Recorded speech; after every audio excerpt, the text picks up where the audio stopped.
Hello বন্ধুরা, আজকে খুব সুন্দর একটা জায়গায় এসেছি। যদি আমাদের জায়গাটাও খুব সুন্দর। এই জায়গাটা এই কালনা আর শান্তিপুরের মধ্যবর্তী একটা জায়গা।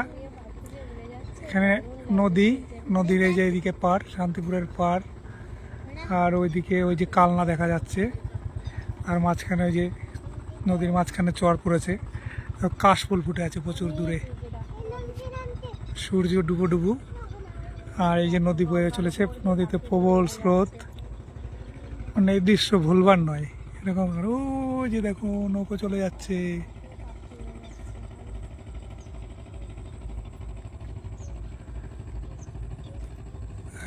তোমাদের কেমন লাগছে বা আপনাদের কেমন লাগছে কমেন্ট করে অবশ্যই জানাবে। জলের প্রচুর স্রোত এখানে।